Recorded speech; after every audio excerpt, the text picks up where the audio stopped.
What's up, you guys? Superhero Reactor here. So this is part 2 of the nostalgia credit for Spider-Man 2. Part 2 for Spider-Man 2. How convenient, right? But anyway, let's check this out. Let's continue what's going on. So here we go. 3, 2, 1. Let's do this. Here we go. Booyah!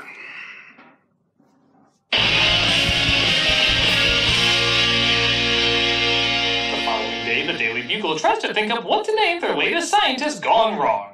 Science Squid? Crap. Doctor Strange. That's pretty good. Wow, that shout out worked. Mad scientist goes berserk. All pictures. right. I heard Spider-Man was there. I look forward to where that doesn't go. As much as I bash the lame exposition in the first film, this might have the most poorly written introduction to an absolutely pointless character in any of these movies. And I need you, come here. You're all I got. Big party for an American hero. My son, the astronaut. Oh, that line's so bad even Simmons couldn't save it. Maybe if it was, they're celebrating my son. Oh, you have a son? Yes, he's in the space program. He's an astronaut. Or it's for my son John. He just returned from space. Really? From space? Yes, he's an astronaut. But no, we get the most forced, unnatural introductory line of... My son, the astronaut. Have you met my coworker, the editor? He's right next to my acquaintance, the secretary. Say hello to my black guy, the black eye. Oh, what do you care? You'll forget about when you see it's followed by this meme. Could you pay me in advance? Meanwhile, Octavius hides out near the water as the AI in his arms seem to be controlling him. At first, the thought of the AI arms going evil seemed a little dumb, but it does kind of make sense. They're programmed to finish the experiment, and that's exactly what they'll do, by any means necessary. So whether it's getting equipment to keep it going, robbing a bank to buy that equipment, or gloating about killing innocent people, wait, what? Now you'll have this woman's death on your conscience! Or I'll peel the flesh off her bones. Okay, somewhere a few extra steps were taken, but Christ, those arms look cool! In this pretty awesome fight scene, Spider-Man tries to stop Doc Ock from Scrooge McDucking people to death and he takes on May hostage. Take it away, awkward extras! Sometimes I have no idea what this movie is doing, I just know I have no choice but to love it. overreacting, right?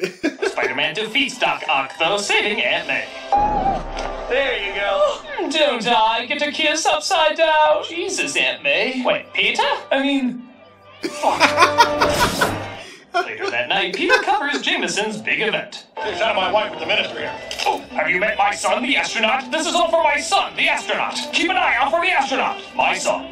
The committee is pleased to present the handsome, the heroic, the delicious, Captain John Jameson. That was so uncomfortable, I feel like John Travolta was holding that moment by its chin. It's revealed that he's going out with Mary Jane, which I guess makes Peter think this is the perfect time to make his move. Day by day, he gazed upon her. Day by day, he sighed with passion. Don't start. Oh, golly gee, Beef, reading poetry to her didn't work. I guess I better move on to serenading her upon moonlight. John has seen my show 5 times. Even my father. He came backstage to borrow cash.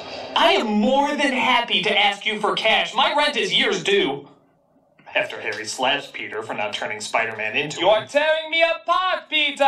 Son, the astronaut, says Mary Jane just agreed to marry him. And yes, I know he has a name, but honestly, that is all he is in this film. Son, the astronaut. He's the only plot device I think is legit bad in this movie because you could cut him out and you wouldn't miss a thing.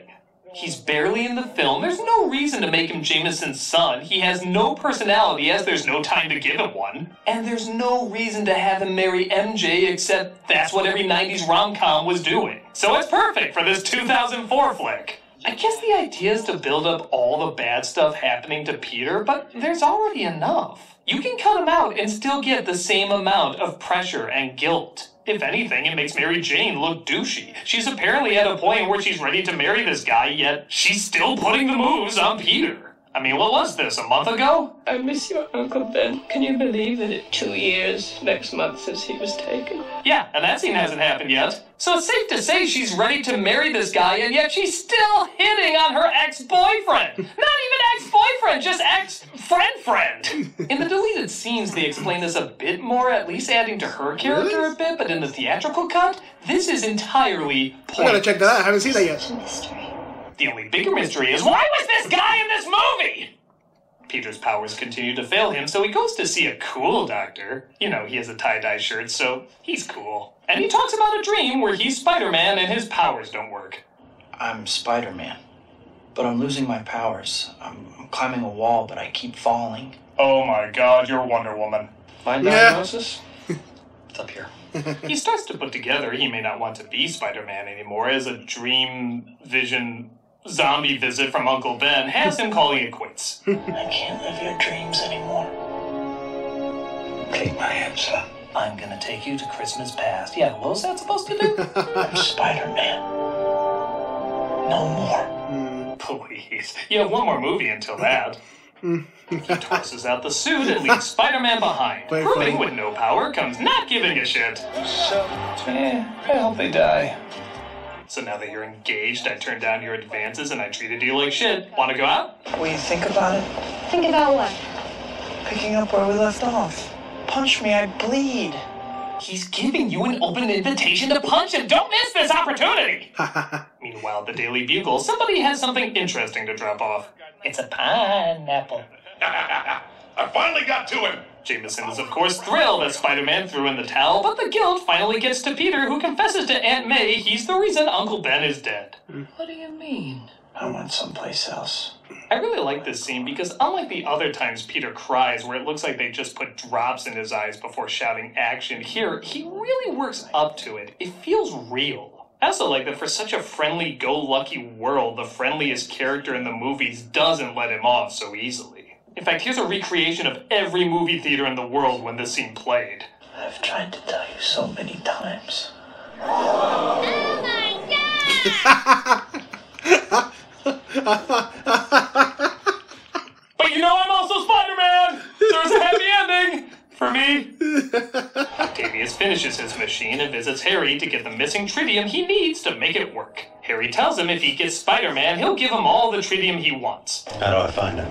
Peter Parker. Parker? He takes pictures of Spider-Man for the Bugle.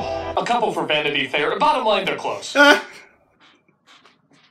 Meanwhile, crime is up 75%. Okay, even everyone from the Spider-Verse couldn't make that big a difference. As yet another kid is trapped in a fire. Does nobody listen to Bugs Bunny fire safety? You know, kids, the kitchen ain't a playground. Peter saves her, but finds out some more bad news. Some poor soul got trapped on the 4th floor. Do we have time to do another? No. You're fantastic! Now it's time for cake! Got a message. It's your aunt. Thanks. This scene honestly doesn't add a ton and can probably be cut out, but it goes against the 12th commandment. Thou shalt not cut out any scene that has these two in them. Which honestly made more sense than the 11th commandment. Peter visits Aunt May again in the hopes that maybe she's forgiven him. Oh, hey, husband killer, what's up? Pish posh, we needn't talk about it. She of course forgives him, spewing a super long-winded speech about what it means to be a hero. That keeps us honest, gives us strength, makes us noble. Originally, I thought this deserved a little leeway because I thought this was her way of saying that she knows that he's Spider-Man. But in the next film, she still seems to be in the dark. So what should take a few lines to hit the mark goes on for what feels like an eternity, even with an actress this good saying it. Kids like Henry need a hero.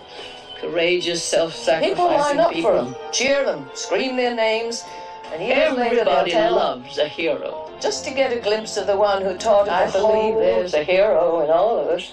Honestly, this whole part of the movie starts to drag a bit. Maybe it's because we know what the characters are gonna do. He's gonna go back to being Spider-Man. She's not gonna marry my son, the astronaut. Spider-Man's gonna fight Octavius. The pieces are set, the emotions are actually very well established. Yet this drags on for 30 minutes. You don't need the long speeches. You don't need him practicing again. You don't need this incredibly disturbing O-face. You hit the mark fine. Now you're kind of overstaying your welcome.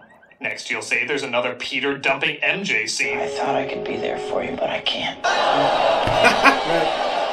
The scene is at least short, as it's interrupted by Octavius finally getting the ball rolling again.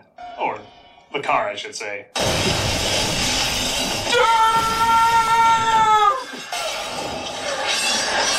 Yes, when Harry told you to convince Peter to tell you where Spider-Man is, he meant to throw a car at him and hope he has superhuman abilities to sense it and not be killed. What the hell would he have done if he didn't have those powers and didn't move out of the way? Peter, tell me where Spider-Man is! Or blink!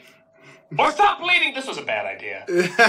He kidnaps Mary Jane because, you know, they wanted to mix things up. But Peter gets his powers back, makes an Arthur fist, and gives the coolest shot in the movie. Wow, my sunglasses had some 4K quality shit going on there. Oh, where's the incredible one-liners from the first film when you need them? Your time is up, Spider-Man! It's you whose time is up, Doc Ock! Up of your mind!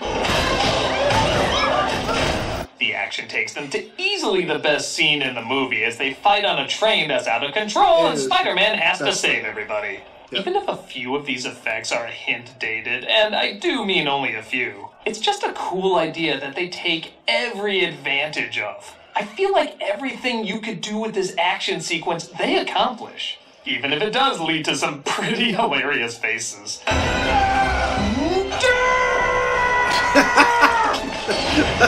That's a little derp. It's great when your hero's action face constantly looks like he's trying to hold in a fart.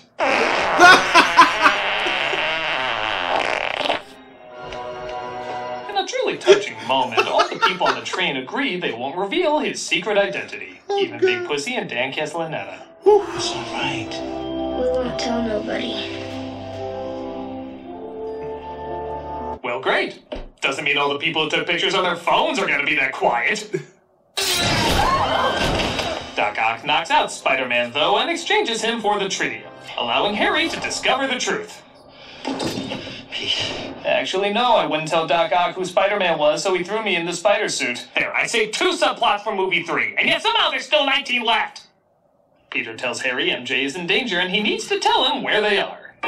Surprise. Thank God you're under this leaky pipe. For a second, I thought we weren't going to have you drenched in a Spider-Man movie. Quick, Peter, try poetry on him! Peter literally knocks some sense into Doc Ock, and he realizes the error of his ways and tries to stop the machine from destroying the city.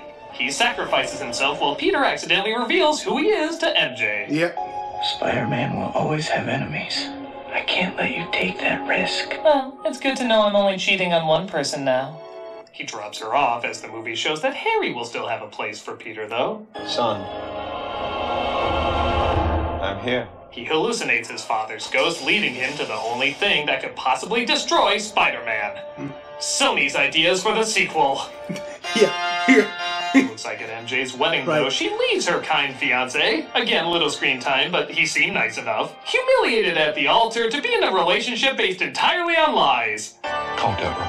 Tell her not to open the caviar. My son, the astronaut, was left by my ex-daughter-in-law, the bitch. After running by a very bizarre Punisher cameo, original MCU, Mary Jane confesses her love to Peter. I know there will be risks. Really? But I want to face them with you. I mean, people kidnap me over and over even when I wasn't with you, so might as well have the sex. Peter is finally given a happy ending as he swings by copters from, I think, the Playmobil movie, and a look of dread looms over Mary Jane's face. Yeah. Don't worry. Great things are on the horizon for you. It's an appropriate look. So that was Spider-Man 2. Is it corny and hokey like the first one? Sure. But I feel like people expect, even prefer that by this point. On top of that, even if the style isn't your thing, there's still a lot of amazing elements in it. The effects surprisingly hold up pretty well, and even when they don't, they're super energized. It really takes time to show the little things that might impact a superhero's life that superhero movies really didn't do back then. And despite a few hiccups, it really feels like it has a unique voice, both comedically and dramatically. I like that it can balance quiet, heartfelt moments with really zany, over-the-top antics in a way that's odd, but also engaging. The world and characters feel more fleshed out, but in a way that advances the style rather than takes away from it. Sure, a few things don't hold up, but I find more elements that get better with time than I do elements that date it. Yeah. So swing on in and take a look at the best of Raimi's Spider-Man films. Right before we swing in and look at his Not those things I just said. I'm a nostalgia critic, and get your dancing shoes ready. Well, that's funny. That's funny. Some poor soul got trapped on the 4th floor. Wow, that is hilarious. Okay. Alright. Oh, the thing that I really laugh. Oh my gosh. What was it that I really laughed? I can't remember, but yeah, I don't remember. It was hilarious. Alright guys, that was Spider-Man 2 Nostalgia Critic. If you like my reaction, hit the like button, subscribe, and share, and don't forget to comment below. Tell me what you thought. I mean, a little corny, but it still holds up, right? The Spider-Man 2 still holds up for me. Spider-Man 1, still really strong hold up for me. Spider-Man 2, I say corny, still hold up, but a little corny. Oh boy. My next reaction will be Spider-Man 3 Nostalgia Critic, and I cannot wait to see what he can do for this review. I cannot wait, guys. I'm ready for it. That's it, guys. That's it for me. This is Superhero Reactor saying, I'll see you guys next time, and don't forget, give me a superhero trip. And now, react.